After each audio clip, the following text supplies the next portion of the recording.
दाविर खालिद अली और आप देख रहे हैं दाविर खान शो। हमारे साथ बात करने के लिए मौजूद हैं भारतीय जनता पार्टी महाराष्ट्र के पूर्व मंत्री डॉक्टर अहमद राणा साहब। मंत्री जी, ये बताइए, आप उत्तर प्रदेश से लौटे हैं महाराष्ट्र में नगर निकाय के चुनाव करके। वहां पर बीजेपी ने मुस्लिमों को भारी तादाद में टिकट दिया, वो जीत करके भी आए।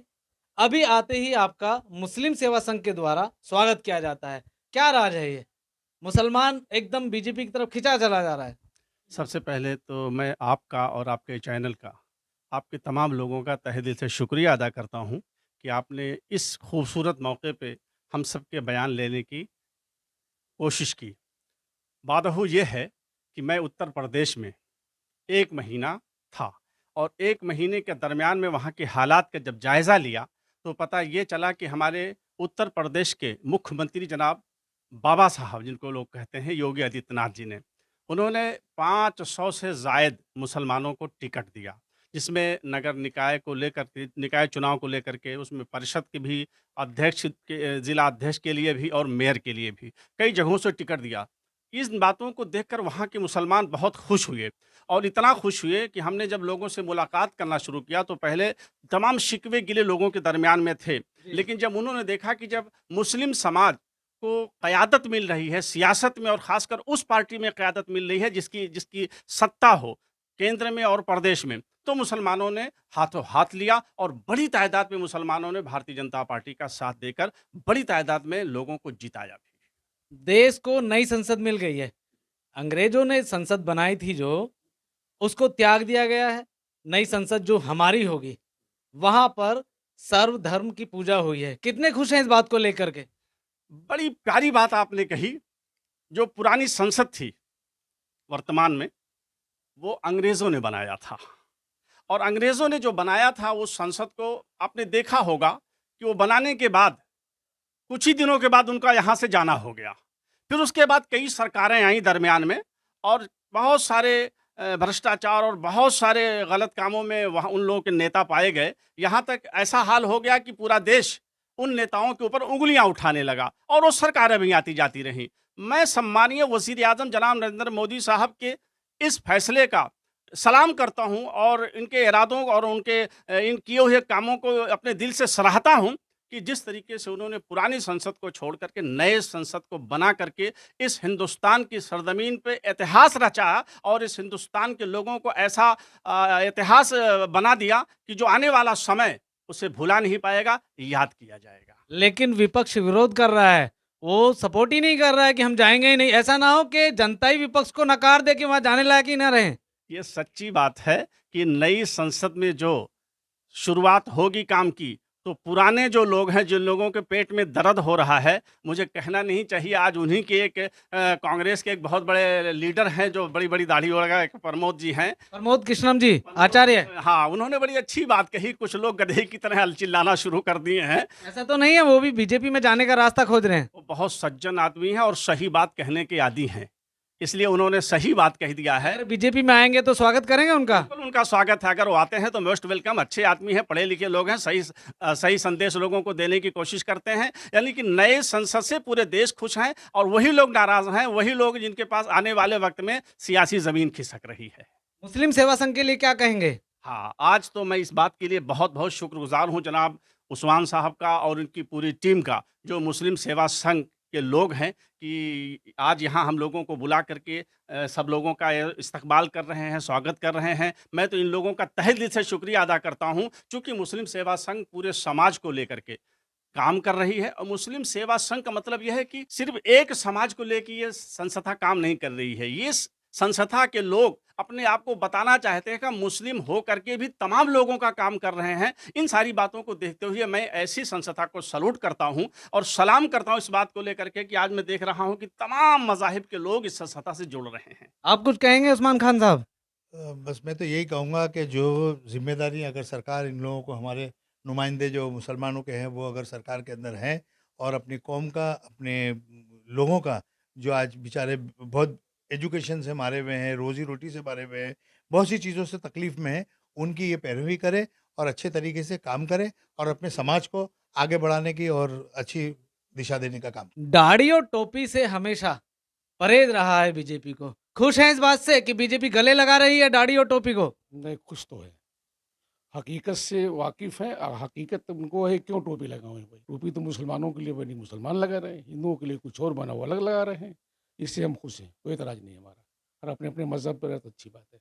मोदी जी की रुझान मुसलमानों के प्रति बढ़ी है, ये अच्छी बात है। और आगे हम उम्मीद करते हैं कि आगे भी ऐसे रहे, लेकिन उनके नीचे वाले अगर सुधर जावे तो और अच्छी हो जावे। यानी कि आप मानते हैं कि कुछ लोग गलत हैं? जरूर गलत है, हम भी गलत रहते हैं, इसमें नहीं है गलत। अगर वो सुधर जावे तो पार्टी हमारी एक नंबर पे चल रही और रहेगी भी इंशाल्लाह। 2024 जीत रहे हैं इसका मतलब? बेशक कितनी सीट आ जाएंगी? 300 प्लस है। पहले ही लिख देते हैं आप सब लोग। बेशक हमको इतना भरोसा अपने नेता पे, अपने किए हुए कामों पे उतना आएगी आएगी। एसएम खान साहब हमारे साथ हैं। आप एनसीपी छोड़ करके आगे आ जाइए, पीछे मत रहिए, क्योंकि अब वैसे ही आप बीजेपी में आ गए हैं और बहुत आगे पहुंच गए हैं। कैसा फील करते हैं एनसीपी छोड़ करके बीजेपी के गुट के साथ घूमते हैं, सत्ताधारी पक्ष में है, मजा आ रहा है, सत्ता के मजे ले रहे हैं? मेरे सत्ता के मज़े तो हर आने वाले के आवाम के लिए भी मज़े हैं। सत्ता चलाने वाले लोग कैसे हैं, बहुत अच्छे हैं और सर्व धर्म समाज को लेके चल रहे हैं, इसलिए मैं खुश हूँ। कोई तकलीफ नहीं है? नहीं नहीं, बीजेपी में कोई तकलीफ नहीं। हम तो चाहते हैं कि पूरा अकलियती तबका, जितना भी मुस्लिम तबका खासकर है, अल्पसंख्यक तबका है, वो सब बीजेपी से आगे जुड़े और मोदी जी का 2024 में हाथ मजबूत करें और 300 साढ़े 300 सीट उनको जिता के बताएं। 300 से कम का आंकड़ा ही नहीं है आपके नहीं पास? नहीं, 300 नहीं, हमने तो कहा कि 2040-50 तक भी, आपके इंटरव्यू में भी कहा कि 2050 तक कांग्रेस को हराना ही हराना, पूरा सफाया करना और बीजेपी का झंडा लहराना है। लेकिन विपक्ष तो राहुल गांधी को प्रधानमंत्री बना चुका है। हम तो चाहते हैं कि राहुल गांधी जी विपक्ष के प्रधानमंत्री के दावेदार हो, हमें तो बहुत अच्छा लगेगा, क्योंकि हमें मालूम है कि हमारा लीडर जिसका नाम मोदी जी है, वो सिर्फ काफ़ी है, एक ही नाम काफ़ी है उनके लिए। कर्नाटक क्यों हार गए? देखिए, कर्नाटक क्यों हार गए ये तो बड़ी लीडरशिप जानती है, लेकिन हमारी पार्टी ने बहुत काम किया। अभी लगा, अगर आवाम ने हमें चुन के नहीं दिया तो आगे को चुन के देगी। हमारा काम है काम करना, कार्यकर्ताओं का काम है बीजेपी के लिए काम करना है। मुस्लिम सेवा संघ जैसी संस्था ने आपको सम्मानित किया है, क्या कहेंगे संस्था के लिए? सरकार से कुछ सुविधा उपलब्ध कराएंगे?